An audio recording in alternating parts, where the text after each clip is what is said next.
Hi friends, அண்ணா சீரியலில் அடுத்த எபிசோடுக்கான ப்ரோமோவில் என்ன நடக்க போகுதுன்னா, சேது எசக்கியுடைய தலையை வெட்டுறதுக்காக அருவாவை ஓங்குறாரு.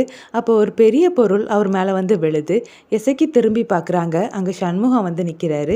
சண்முகம் எல்லாரையும் பார்த்து, யார் இடத்துல வந்து யார் தங்கச்சியில் தூக்கியிருக்கீங்க, இன்னைக்கு நீங்கள் செத்தீங்கல்லன்னு சொல்லி எல்லா ரவுடி ஆட்களையும் அடித்து போடுறாரு. அங்கே ஒரு பெரிய ஃபைட் சீனே நடக்குது. அப்போ வெட்டிக்கிளி அங்கே வந்து அண்ணன்னு சொல்ல, டேய் எசக்கியை கட்டியிருக்க கயிறை அவுத்து விடுடான்னு சொல்ல அவரும் அவுத்து விடுறாரு. எசக்கி சண்முகத்தை பார்த்து அண்ணன்னு சொல்லி அழுதுகிட்டே கட்டி பிடிக்கிறாங்க. உனக்கு ஒன்றும் ஆகலைல்ல, ஏதாவது காயம் எதுவும் பட்டிருக்கான்னு சண்முகம் கேட்க, இல்லைண்ணே எனக்கு எதுவும் ஆகலை, நீ மட்டும் கொஞ்சம் லேட்டாக வந்திருந்தா எனக்கு ஏதாவது ஆயிருக்கும்னு சொல்லி அழுறாங்க. சரியில்ல அழாத, அதான் உனக்கு எதுவும் ஆகலைல்ல, உனக்கு எதுவும் ஆக இந்த அண்ணன் விட மாட்டேன்லன்னு சொல்லி சண்முகம் அவங்கள சமாதானப்படுத்துறாரு. அப்புறமா சண்முகமும் வெட்டுக்கிளியும் சேர்ந்து எசக்கியை கூட்டிட்டு சவுந்தரபாண்டி வீட்டுக்கு போகிறாங்க. அவங்கள பார்த்து எல்லாருமே சந்தோஷப்படுறாங்க. ஆட்டோவை விட்டு இறங்கினதும் அத்தைன்னு சொல்லி ஓடி போய் எசக்கி பாக்கியத்தை கட்டிப்பிடிச்சு அழுறாங்க.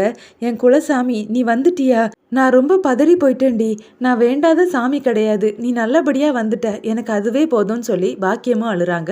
அப்புறமா எசக்கி முத்துப்பாண்டியையும் மாமான்னு சொல்லி கட்டிப்பிடிச்சி அழ அவருக்கு போன உயிரே திரும்பி வந்தது மாதிரி சந்தோஷப்படுறாரு.